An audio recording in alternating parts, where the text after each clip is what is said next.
네, 안녕하세요. 모카 김한영입니다. 자, 오늘 살펴보는 차는 기아 K8입니다. 새로워진 기아 K8. 요즘은 드론 같은 것도 이런 식으로 만들어서 날리고, 굳이 이런 장난감을 따로 비행 허가를 받거나 이런 것도 좀 웃기잖아요. 그래서 이런 거 그냥 날리기도 하고, 이렇게 세상이 많이 바뀌고 있습니다. 기존에는 이 럭셔리 자동차라는 거 사실은 뭐 그냥 대배기량에 그냥 거창하고 차가 우락부락하고 앞에 크롬이 막 덕지덕지하고 이런 거였는데, 이제는 많이 바뀐 것 같아요. 새로워진 기아 K8, 이전까지는 약간 상어 같은 느낌이었다면 이제는 고래 같은 자동차로 변경된 것 같습니다. 이 둥글둥글해진 K8, 이 외관 못지않게 승차감이라든지 정숙성이라든지 이런 것들도 한 차원 업그레이드 됐다고 하는데요. 얼마나 바뀌었는지 실제 주행을 해보면서 살펴보도록 하겠습니다. 자, 일단 주행에 앞서서 이런 것들도 해보도록 할게요. 다이내믹 웰컴 램프를 적극적으로 쓰고 있는데 여러 가지 웰컴이 있습니다. 이런 웰컴도 있고, 이런 식으로 웰컴이 다양하게 선택할 수 있도록 만들어져 있어요. 굉장히 화려하고 굉장히 멋지기도 하네요. 뒷면도 웰컴을 굉장히 적극적으로 쓰고 있는데 멋져요. 람보르기니야? 와, 멋집니다. 어떤 느낌이냐면, 중국 자동차들 요즘 보면 화려하게 뭔가를 보여주는 그런 모습도 있습니다. 다이나믹 웰컴 램프 같은 거 굉장히 적극적으로 활용해요. 그런 것들처럼 만들어졌다. 중국 자동차 같다고 하면 흉이 되려나? 그런데 이게 실제 자동차에서 의미 있는 것이냐 라는 생각이 들긴 해요. 왜냐면 안 돼! 볼 수가 없습니다. 보통 이렇게 잠겨 있는 상태에서 차키를 가지고 차에 가까이 갑니다. 가까이 가서 어떻게 해요? 손 넣고 엽니다. 그러면 다이내믹 웰컴 램프가 아예 안 켜집니다. 나도 못 보고 남한테도 보여주는 일이 없어. 그러면은 누가 굳이 주머니에서 꺼내서 웰컴 램프 꼭 봐야지 이런 마음으로 누르는 사람이 있을까? 없겠죠. 그렇기 때문에 이거 가까이 오면 무조건 다이내믹 웰컴 램프가 그냥 켜져야 됩니다. 내가 저기서 멀리서 올 때부터 이미 켜져야 돼. 그리고 멀어지면 또 켜져야 돼. 그냥 시도 때도 없이 켜져야 돼요. 신호 대기에서도 그냥 해주면 좋겠어. 뭐 불법일 것 같아서 그건 안 되겠지만, 어쨌든 정지돼 있을 때는 계속 좀 해주면 좋겠습니다. 아니, 왜 이렇게 이걸 비싸게 굴어요? 켜졌잖아요? 왜 끝납니까? 계속 씩씩해.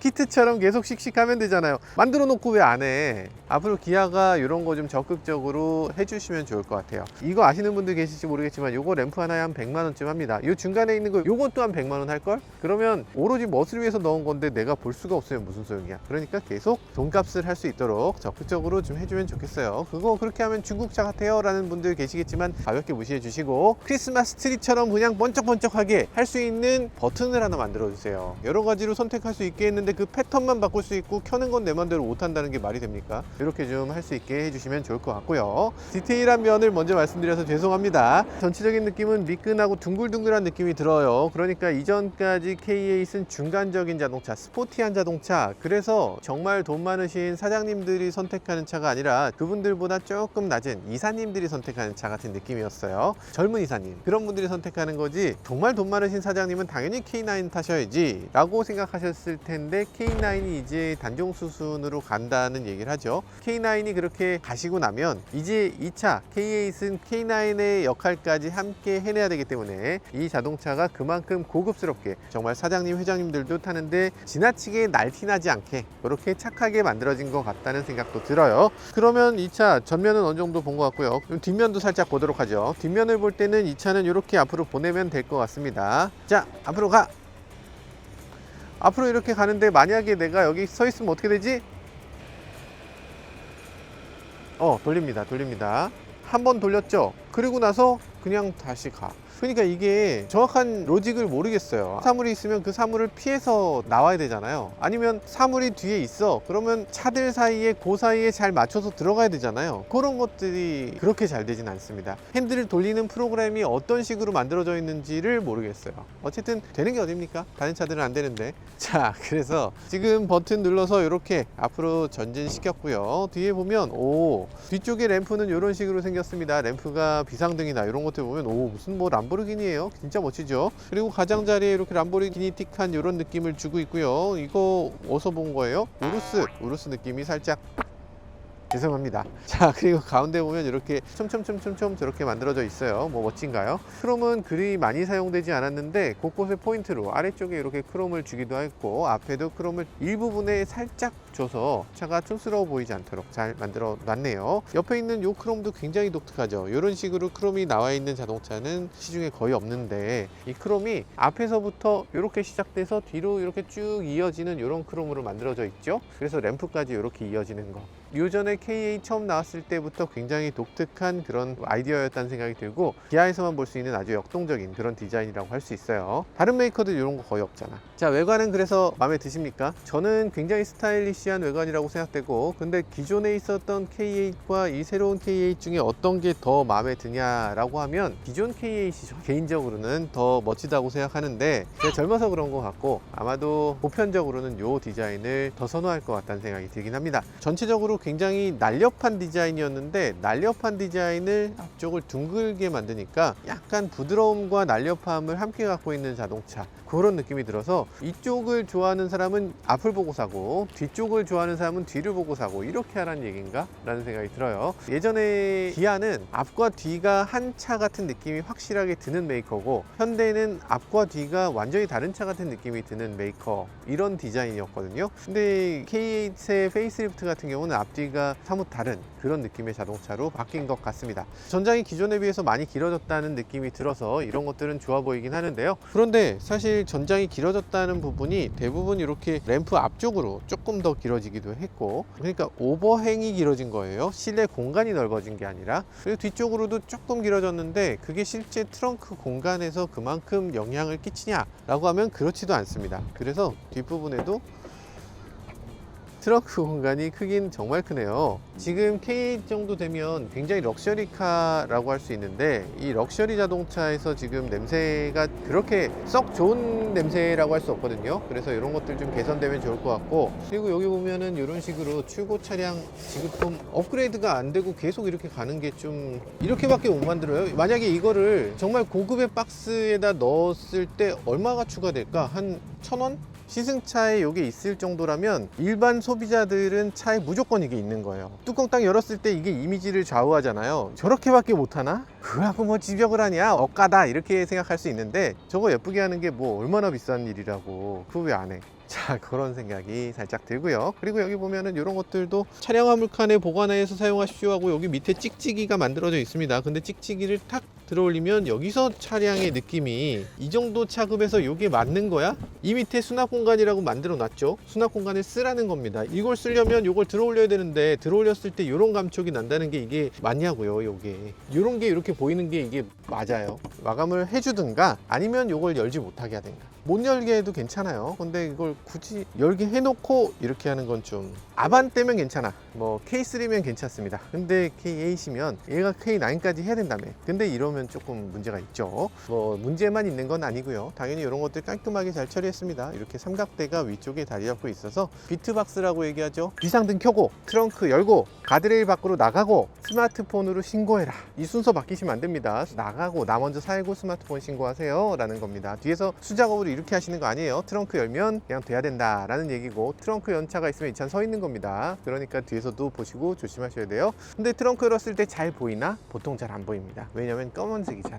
그래서 여기 보면은 이렇게 삼각대가 여기 이렇게 자리 잡는 위치가 있는 거예요. 삼각대 놓는 자리가 있고, 삼각대를 놨을 때 이렇게 잘 보이도록 하는 거, 이런 거 벤츠도 이렇게 하고 있고, 지금 기아도 이런 거 잘하고 있죠. 이걸 열면 삼각대로 사용될 수 있는 그런 구성입니다. 그리고 항상 위치에 있기 때문에 삼각대 어디 갔지? 하고 요 수많은 짐들에서 찾을 필요가 없고, 그래서 바로 딱 보이는 곳에 있다, 이런 것들 좋고요. 그리고 또 하나 장점이 있는 게, 여기 보면 이런 식으로 빨간색으로 불이 또 들어와 있어요. 그래서 이게 트렁크를 열었을 때 정말 높은 곳에서 빨간 불이 딱 들어오면 한밤중에도 딱 가다가 저기 고장났구만, 멈춰있네, 나 조심해야 되겠네 라고 하고서 후방 추돌을 어느 정도 방어할 수 있는 그런 역할을 해주고 있는 거죠. 뭐 잘 만들었고요. 그리고 이런 것들도 잘 만들었습니다. 이렇게 내리면 알아서 닫으시려는 거구나 하고 닫히는 거. 많은 메이커들이 이렇게 안 하고 있어요. 다른 메이커들 보면 버튼을 눌러서 닫힐 때 눌러서 닫아라, 요걸 안 누르고 하면 여기서 잉 하고 안 닫힙니다. 이렇게 안 닫혀? 아, 여기 버튼 있었지. 이렇게 뒤늦게 하는 게 아니라, 아, 그거 닫으시려는 거죠? 하고 닫아주는 거. 이런 것들이 정말 소비자를 위한 그런 자세 아닌가 라는 생각이 들어요. 아주 꼼꼼하게 여러 가지로 하고 있고요. 근데 지금 단차가 이게 맞아요? 이게 시승차인데 이게 이렇게까지 단차가 차이가 날 수가 있나요? 손가락이 좀 들어가네? 위에서 이렇게 내려다보면 아예 안 맞아요? 저렇게 안 맞을 수가 있나? 지금 K8의 새로운 디자인은 이런 식으로 단차가 있을 수밖에 없는 디자인, 이거 맞추기가 굉장히 힘든 디자인을 하고 있습니다. 근데 아무래도 숙달도가 높아지면 이런 거 조금은 해결되겠지만 어쨌든 지금은 저런 것들이 많이 존재하기 때문에 여러분들이 차를 뽑기 전에 이런 단차가 완벽하게 해결이 됐는지 이런 거 맨눈으로 보시면서 잡으셔야 돼요. 사실 저런 식의 단차들이 그전에는 이 보닛 쪽에도 그런 단차가 있었는데 이제는 보닛에서 아주 깔끔하게 잘 잡아낸 걸 볼 수 있습니다. 그러니까 페이스리프트가 되면 초기에 좀 문제가 좀 있을 수 있는 것 같습니다. 이제는 단차가 너무 좋잖아요. 야, 이렇게까지 잘 만들 수가 있나? 제가 테슬라를 갖고 나서부터는 자동차의 단차를 보면은 와, 이 정도면 굉장한 명차다라는 생각이 드는 그런 단차를 보여주고 있네요. 자, 그러면 이제 인테리어로 들어가서 조금만 더 살펴보도록 하죠. 오, 실내 되게 고급스럽네. 되게 화려하고 이게 환하고 와, 좋은데요. 그리고 뒷좌석에 보면 지금 뒷좌석 통풍 시트도 있어. 야, 이게 역시 K 럭셔리카, 한국에 있는 럭셔리카니까 당연히 이렇게 뒤쪽에 통풍 시트도 있고 열선 시트도 있고, 그리고 메르디안 사운드 시스템 이렇게 있고, 그리고 여기 선스크린도 있습니다. 그랜저는 이게 자동인데 여기 수동인 건 조금 아쉽긴 하고요. 그리고 여기 USB-C 두 개가 제공되고요. 뒷좌석에 또 3존 에어컨으로 뒷좌석에 에어컨이 따로 마련되어 있는 것도 볼 수 있어요. 개인적으로 생각한다면 이 부분이 검정색인데 이 부분이 회색이어서 이 검정색이 너무 두드러지잖아요. 이게 검정색이면 여기도 검정색이어야 이게 네모가 이렇게 좀 옹색해 보이지 않겠죠. 왜 디테일에 대해서 이렇게 좀 아쉽게 되는 건지 잘 모르겠습니다. 조금 더 디테일에 신경 써주면 좋겠어요. 뒷좌석에 앉았을 때 이렇게 헤드레스트 지금 진짜 푹신합니다. 와, 이 느낌. 기아가 헤드레스트 진짜 잘 만들죠. 헤드레스트를 망사로 만드는 경우도 있잖아요. 망사로 만들었는데 그게 너무 푹신해.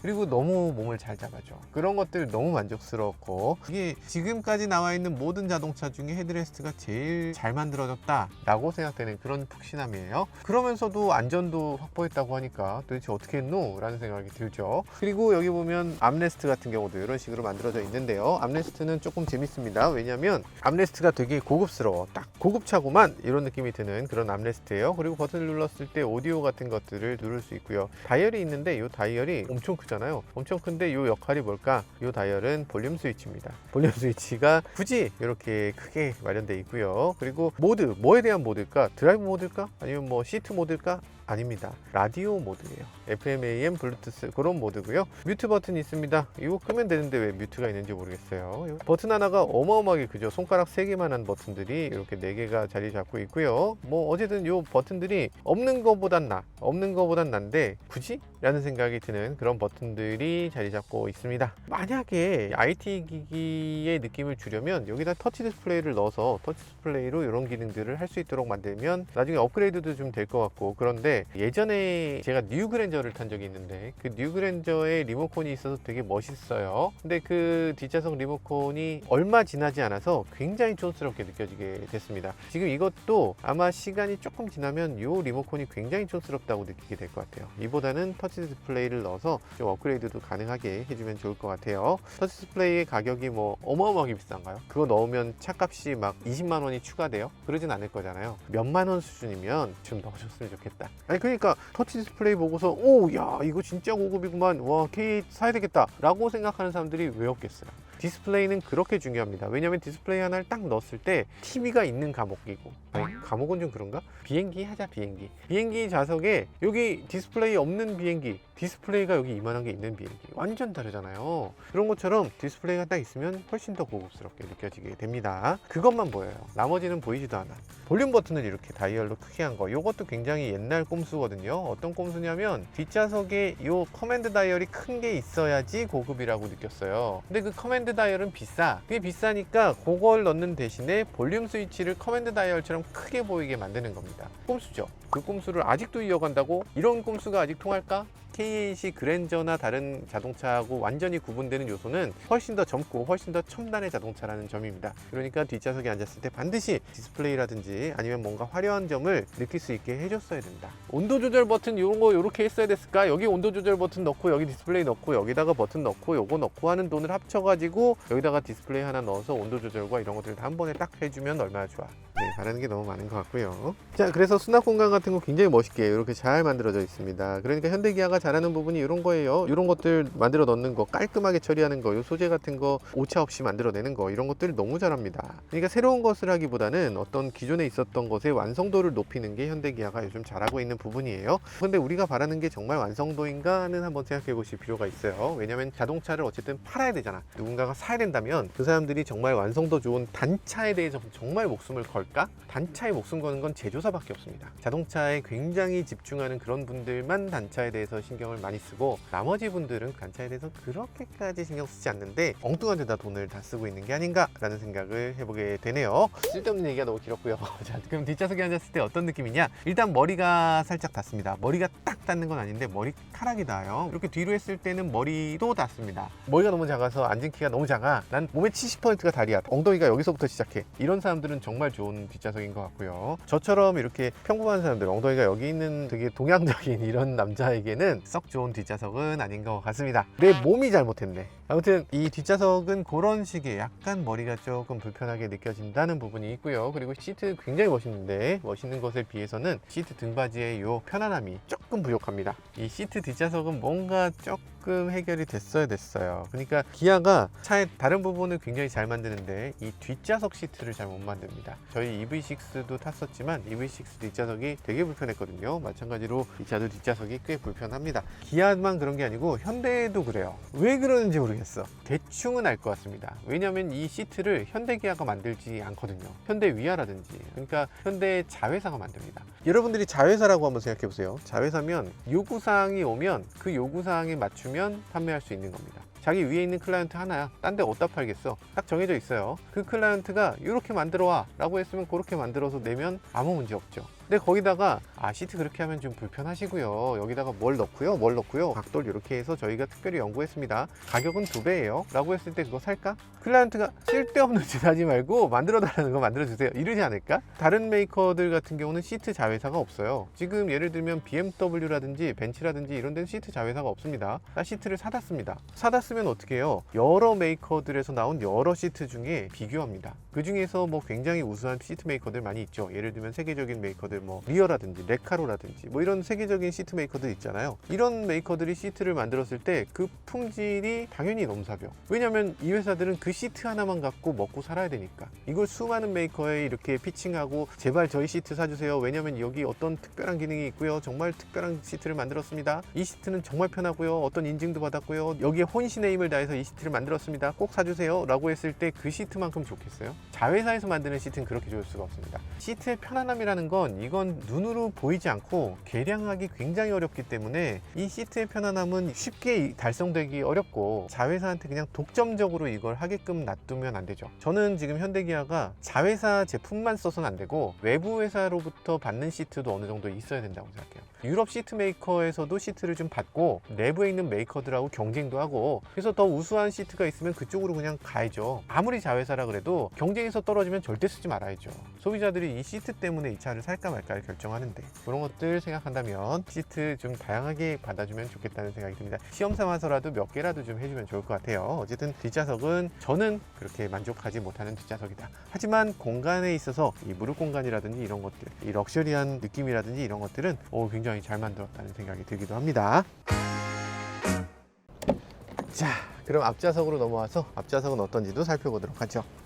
이제 앰비언트 라이트가 이렇게 반사식으로 이렇게 만들어져 있는데 굉장히 고급스럽기도 하고, 밤에도 어느 정도 앰비언트가 쭉 이어져서 꽤 멋있게 보여지기도 합니다. 뒤쪽으로 넘어가는 느낌이어서 디스플레이가 떠 있는 느낌을 주고 있네요. 디스플레이도 더 커 보이는 느낌도 있고요. 좋은데요. 그리고 디스플레이가 지금 EV9에 있던 수평 디스플레이가 아니라 이렇게 커브드 디스플레이로 사용하고 있습니다. 뭐 좋은지는 잘 모르겠어요.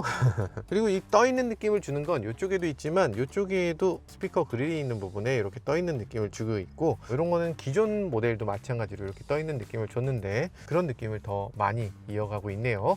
그리고 실내에 들어왔을 때 굉장히 독특한 부분은 이 부분이었습니다. 이렇게 두 개의 폰이 동시에 충전된다는 아주 큰 장점이 있는 그런 휴대폰 수납 공간을 제공하고 있고요. 테슬라라든지 이런 경우는 이렇게 세워지잖아요. 그래서 딱 정확한 위치에 놓여지게 되는데, 이게 이렇게도 놓여지고 이렇게도 놓여지고 이렇게 다 놓여지면 보통 스마트폰이 충전되는 위치가 딱 맞춰야 되는데 그게 잘 될 것인가 하는 생각이 생각이 들고, 방열판이라든지 차갑게 해주는 그런 역할을 해주는 팬이라든지 이런 것들이 없기 때문에 충전이 정말 맥스로 쭉 충전이 되기는 좀 어려울 것 같다, 그런 생각이 들어요.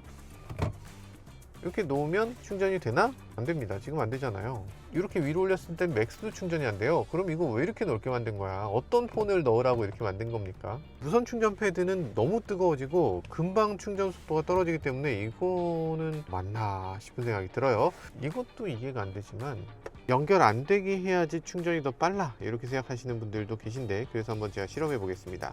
실험해 보면 23.6W 버튼 한번 눌러볼게요. 버튼 누르면 뭐 똑같네요. 사실상 똑같고 차이가 없다. 뭐 어쨌든 23W 정도 충전되니까 충전은 뭐 그런대로 전력이 잘 나오는 편입니다. 스마트폰 충전하는 데는 충분하고요. 노트북을 충전하는 데는 조금 부족한 정도. 중국 같은 경우는 최근 들어 이 무선 충전 패드의 업그레이드를 많이 했죠. 그래서 샤오미라든지 아너라든지 화웨이라든지 이런 메이커들은 무선 충전 패드에서 50W 충전, 많게는 100W 충전까지 됩니다. 보통 80W 충전이 어지간하면 돼요. 케이블 꽂아서도 80W 충전이 되고요. 그런 정도로 이 무선 충전 패드의 성능이 향상되고 있는데, 우리나라 무선 충전 패드는 지금 15W 수준인데 그것도 지금 제대로 안 돼서 이 부분을 좀 개선할 필요가 있다.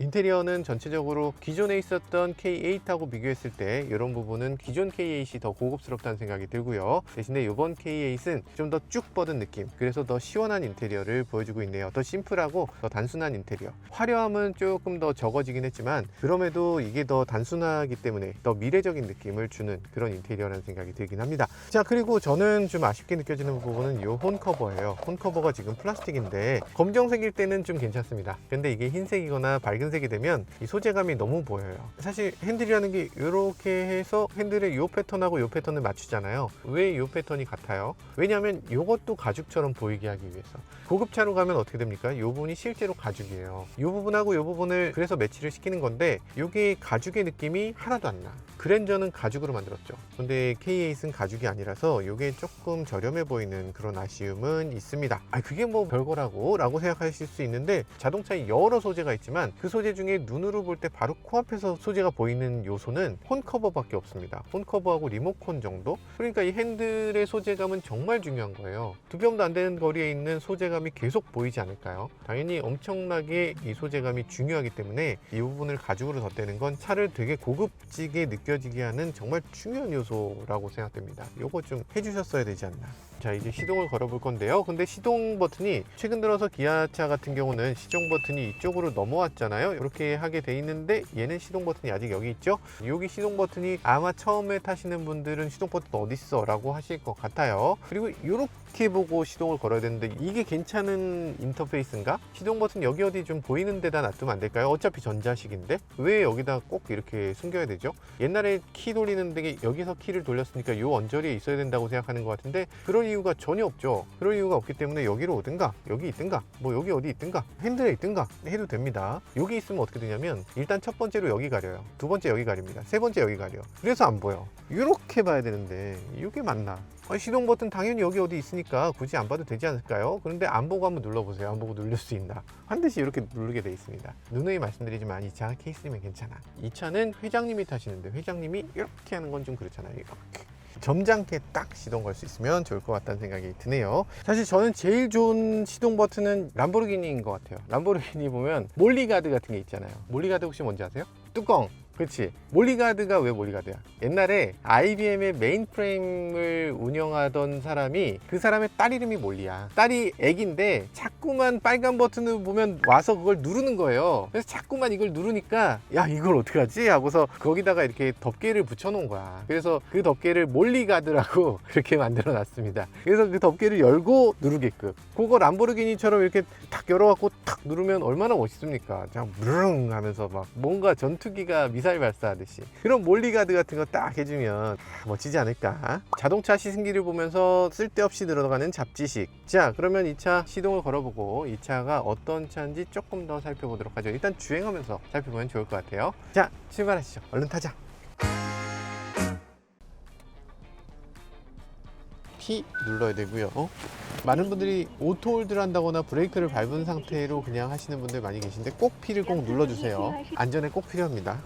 2.5리터 자연흡기 좋은 거죠. 예전에 생각해 보세요. 2.0리터면 진짜 고급이었습니다. 2.5 게다가 스마트 스트림이야 라고 생각했는데, 그런데 이제는 이 2.5를 가지고서 좀 부족하다고 얘기하는 사람들이 있어요. 야, 이거 차가 안 나가요. 아니, 몇 킬로를 가시는데 안 나가. 그러니까 이 2.5리터 자연흡기 엔진의 딱 좋은 속도는 한 시속 110km까지 그 이상으로 넘어가겠다 라고 하면 그럼 실망감을 안겨줄 수밖에 없는 엔진이다. 출력이 198마력이에요 200마력이면 전혀 부족하지 않다고 몇 번이나 말씀드리지만, 그래도 조금 더 있으면 좋겠다, 한 50마력만 더 있으면 참 좋겠다, 그런 생각이 들긴 하는데, 그런 경우에 선택할 수 있는 파워트레인이 있습니다.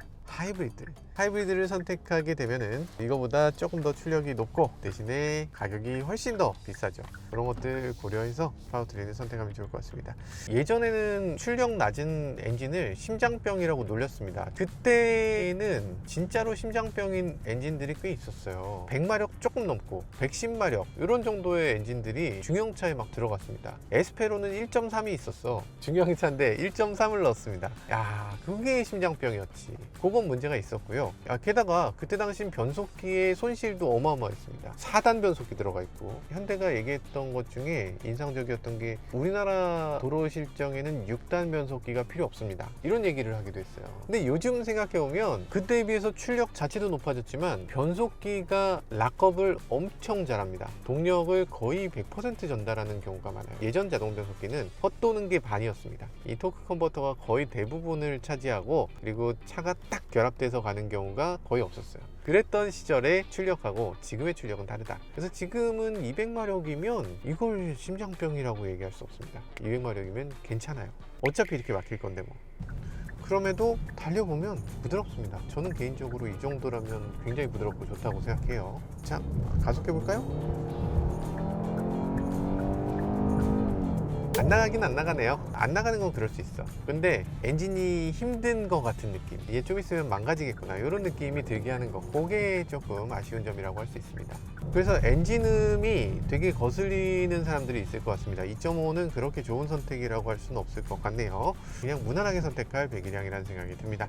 자, 일단 차에 들어왔을 때 느낌은 요거 조금 묘하다, 이런 느낌이 듭니다. 왜냐면 머리 공간이 애매해. 머리가 걸리는 건 아닌데 머리카락이 걸려요. 선루프가 있는 경우 더 그렇고요. 지금 운전석은 기존보다 머리 공간이 더 좁아졌습니다. 왜 좁아졌냐? 운전석에 릴렉션 컴포트 시트를 넣었어요. 릴렉션 컴포트 시트를 운전석에 넣으면 운전석 시트가 높아집니다. 그렇기 때문에 저라면 릴렉션 컴포트를 운전석에 넣지 않을 것 같고요. 여러분들도 안 넣으시는 게 머리 공간을 그나마 조금 더 쓸 수 있는 방법이 되지 않을까 라는 생각이 들어요. 이게 옵션의 기능을 계속 중시하다 보면 이렇게 가장 기본기에서 아쉬움이 더 생기는 것 같아요.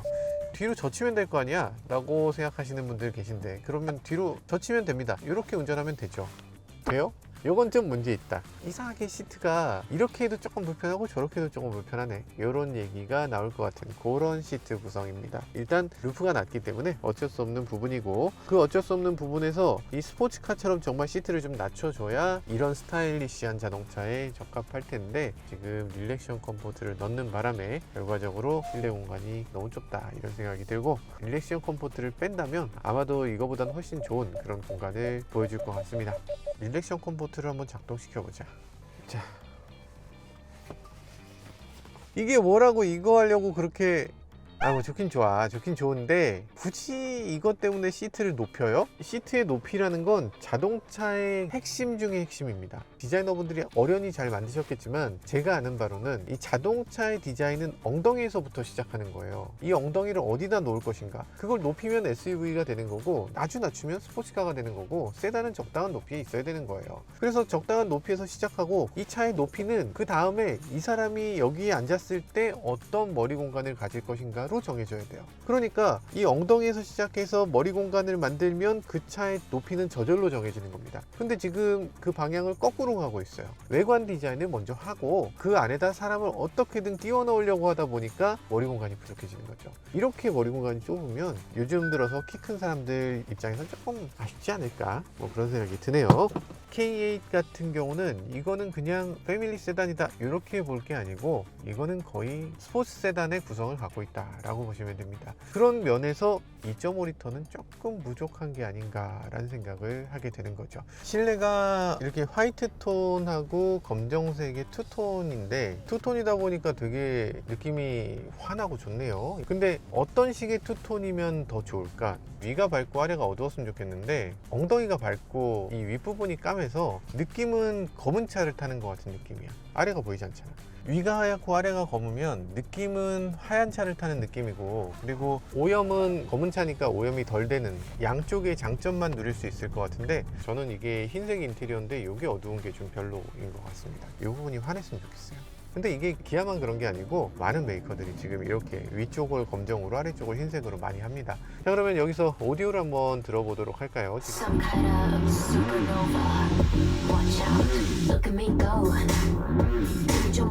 베이스가 너무 강하죠. 정말로 서브우퍼를 별도로 갖고 그 서브우퍼에서 베이스를 때려주면 괜찮은데 그게 아니고 그냥 EQ에서 베이스만 높였어요. 그래서 약간 베이스가 좀 지나치게 강조되는 세팅입니다. 그래서 여기서 베이스를 좀 낮춰줘야 뉴트럴에 가까운 소리가 나오기 때문에 이거를 여러분들은 세팅하실 때 꼭 베이스를 낮춰주시는 게 좋을 것 같아요. 혹시라도 잘못 오해하실 것 같은데 나쁘지 않습니다. 나쁘지 않고 되게 좋아요. 이 튜닝의 의도가 보이는 거죠. 튜닝의 의도는 베이스를 더 강조했을 때 젊은 사람들이 좋아할 것 같고, 이 베이스가 있어야 더 풍부하다고 소리를 느낄 것 같으니까 베이스를 EQ로 올린 건데, 베이스를 강조하려면 그런 식으로 하면 안 되죠. 베이스를 강조하려면 서브우퍼를 넣어야 되고 진짜 베이스를 내는 스피커가 있어야 되고 앰프의 와트를 높여야 되고, 이런 과정을 해주셔야 사운드가 고급지구나 이렇게 느낄 텐데, 그런 노력 없이 튜닝만으로 하려니까 이런 아쉬움이 생기는 것 같습니다. 어쨌든 그래도 다행인 것은 베이스만 낮추면 소리가 좋아지니까 음장감 되게 좋고요. 여기 지금 보면 트위터 위치 너무 좋고, 그리고 지금 작은 스피커가 하나 더 있고 여기도 스피커가 있어서 이 한쪽 면에 5개, 이쪽 면에 5개씩, 그리고 여기 하나 더 있는 것 같아요. 11개의 스피커가 있는 것 같아서 11개의 스피커가 굉장히 좋은 음장감을 만들어내고 있는 것 같습니다. 그리고 여기 보면 서라운드 모드, 커스텀 모드, 스테이지 모드, 이렇게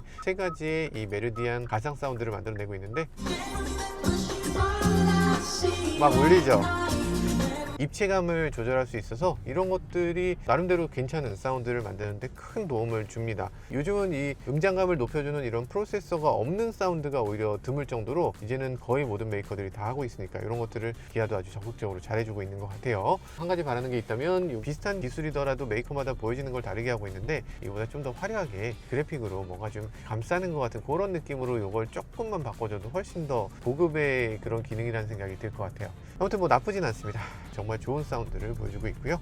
그리고 이 차에는 지금 액티브 노이즈 캔슬링이 있다 보니까 차가 문짝을 통해서 들어오는 소리, 이런 소리들이 굉장히 억제되는 느낌이 있습니다. 일단 노면 소리가 정말 억제되네요. 그래서 지금 노면에서 바퀴 굴러가는 소리를 마이크로 받아다가 그 소리를 반대되는 역위상으로 이렇게 우리 귀에 쏴줍니다. 이 스피커를 통해서 쏴주면 소음이 어느 정도 억제되는 것을 볼 수가 있죠. 헤드폰에서 액티브 노이즈 캔슬링을 켰다가 껐다가 해보면 켰을 때 이질감이 느껴지기도 하고, 한 2시간 3시간 쓰다 보면 그것 때문에 머리가 아픈 경우도 있을 때가 있어요. 그리고 또 딱 켰을 때 야, 이게 노이즈 캔슬링 하니까 이렇게 좋네 이렇게 느끼는 효과도 있고, 그래서 그걸 켰다 껐다 하는 기능을 모든 이어폰이 다 갖고 있습니다. 그거 없는 이어폰 없죠. 그런데 이 액티브 노이즈 캔슬링 된다고 하는데 왜 켰다 껐다 하는 기능이 없습니까? 어떤 자동차도 그게 없어요. 사실은 기능이 미미하다. 기능이 미미해서 아마 액티브 노이즈 컨트롤이 실제로 뭐 그렇게까지 큰 의미가 있지는 않을 것 같다는 생각이 드네요. 헤드폰을 이용해서 액티브 노이즈 컨트롤을 하는 경우는 굉장히 많이 있는데, 가정용 오디오에서 액티브 노이즈 컨트롤을 하는 경우는 없잖아요. 그 얘기는 뭐다? 스피커를 통해서 액티브 노이즈 컨트롤을 하는 건 그만큼 어렵다. 하지만 없는 것보단 분명히 나을 겁니다. 그죠? 자, 이 차의 어댑티브 크루즈 한번 써볼까요? 근데 요거에 대해서 사용법을 잘 모르시는 분들이 많더라. 나 이거 주황색으로 나오는데 뭔가 차가 고장난 거 아닌가요? 이렇게 얘기하시는 분이 계시더라고요. 고장난 겁니까? 끈 겁니다. 초록색인 경우, 회색인 경우, 주황색인 경우가 있어요. 3가지의 색깔이 있는데 그 중에서 주황색으로 나오면 내가 껐다는 뜻입니다. 회색으로 나오면 너는 켰는데 내가 도로를 인지 못해서 못 해줄 것 같아 라는 뜻이에요. 왜냐면 시속 60km 이상으로 가야만 차선 이탈을 방지해 줄 수 있으니까 라는 뜻입니다.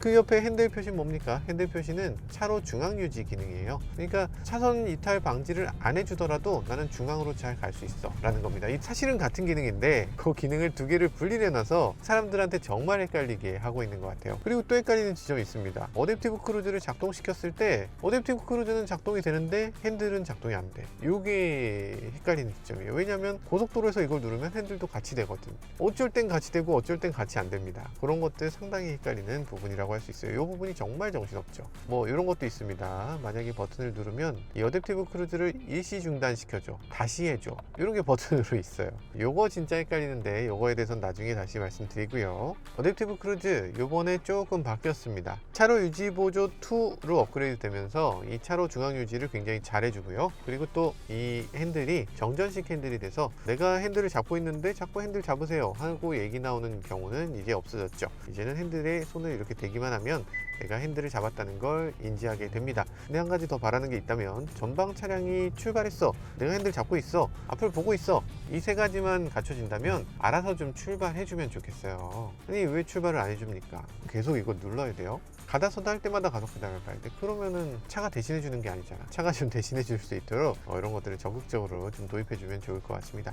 이거를 막는 이유도 있습니다. 이걸 막는 이유는 내가 정지하고 나서 그 사이에 여기 뭐가 들어왔으면 어떡해, 강아지라도 있으면 어떡해, 그건 네가 확인하고 네가 책임지는 상태에서 출발해 라는 의미로 그렇게 막아 놓은 건데, 그 기능 안 넣었다고 사고 나면 당신들이 책임질 건가요? 아니잖아요. 어차피 내 책임이니까 그거는 좀 풀어주면 좋겠습니다. 시네마라고 되어 있는데 시네마는 사실 맞지 않는 표현이죠. 왜냐하면 지금 여기 시네마 안에 뭐가 있습니까? 유튜브가 있어요. 유튜브 시네마입니까? 시네마 아니죠. 여기 웨이브 시네마입니까? 웨이브도 시네마 아니에요. 동영상이라고 그냥 해주면 되지 않을까? 시네마라는 건 너무 감성적인 표현 아닌가? 요즘 무비는 많은데 제대로 된 시네마는 없어. 이런 정도의 표현을 할 때 시네마라는 표현을 쓰죠. 그런 식으로 여기 보면 메뉴들이 다 뭔가 조금씩 아쉽습니다. 1페이지, 2페이지, 3페이지, 4페이지까지 있어요. 왜? 디스플레이가 지금 이렇게 넓은데 우리가 4번을 넘겨서 혹시 여기 있을까 하고 찾아봐야 되나요? 여기 그냥 한 곳에 있으면 안 될까요? 알아보기도 너무 어렵죠. 이 아이콘들이 다 똑같은 컬러에 다 똑같은 레벨이어서 정말 알아보기 어렵죠. 이 차는 지금 KA 시그니처인데요. KA 시그니처의 가격은 4,500만 원 정도에서 시작합니다. 그러니까 그렇게 비싼 차는 아니라는 거죠. 진짜 럭셔리한 자동차는 아니고 K5에 비해서 기껏해봐야 1,000만 원밖에 차이 나지 않는 그런 자동차. K8은 큰 K5다, 그랜저는 큰 소나타다 라고 생각해보면 그러면 불과 1,000만 원 차이로 엄청난 차이를 만들어냈구나, 가성비가 괜찮구나 라는 생각이 드는 그런 자동차라고 생각되기도 합니다. 지금 이 차는 옵션이 모두 다 들어간 차인데도 5,061만 원. 비싸다면 비싸다고 할 수 있지만 EV6보다 저렴하다는 걸 생각해보면 뭐 나름 합리적인 가격이라는 생각이 들기도 합니다. 이 차도 수입차하고 비교했을 때 가격 차이는 어마어마한데, 그런데 거기에 비교해서 이 주행 감각이라든지 디스플레이라든지 이런 기능들은 거의 대등한 느낌을 보여주잖아요. 어떤 부분은 오히려 더 뛰어난 부분도 상당히 있습니다. 그런 것들을 감안하면 가성비가 충분한 그런 자동차가 아닌가라는 생각이 들기도 하고요. 그럼에도 아쉬운 점은 지금 기아에서 갖고 있는 모든 세단 중에 가장 고급의 자동차가 될 가능성이 높은데, 그런 자동차라면 이거보다 조금 더 고급으로 정말 화려하게 정말 기능을 다 갖춘 상태로 그렇게 한 번쯤 만들어주면 어땠을까 하는 아쉬움도 남게 되네요. 네, 이렇게 간단히 기아 K8을 살펴봤는데요. 여러 가지 장점이 많은 자동차죠. 원래부터 K8은 정말 정숙하고 정말 넓고 정말 커다란 그리고 스타일리시한 자동차였습니다. 그런 K8이 더 업그레이드 됐을 때 어떤 느낌을 줄까 굉장히 궁금했는데, 그 K8이 갖고 있었던 여러 가지 장점을 한층 더 끌어올려서 더욱더 많은 사람들이 좋아할 만한, 더 감동할 만한 자동차로 만들어냈다는 점에서 아주 높이 평가할 만한 자동차라는 생각이 들었습니다. 그럼에도 아쉬운 점들은 상당히 있었는데요. 스타일을 위해서 희생한 실내 공간이라든지 시트의 편안함이라든지 이런 것들은 더 업그레이드가 됐으면 좋겠다 라는 생각이 들고요. 그런 것들을 위해서 기아는 뼈를 깎는 노력을 해줬으면 하는 바람입니다. 지금까지 저는 모카 김한용이었습니다. 감사합니다. 여기서 끝나면 안 되죠. 당연히 이 차 좀 더 자세히 봐야죠. 이제 그랜저하고 비교해서 그랜저와 K8 중에 어떤 차가 좋은지 저희 살펴볼 테니까요. 다음 영상도 꼭 시청해주세요.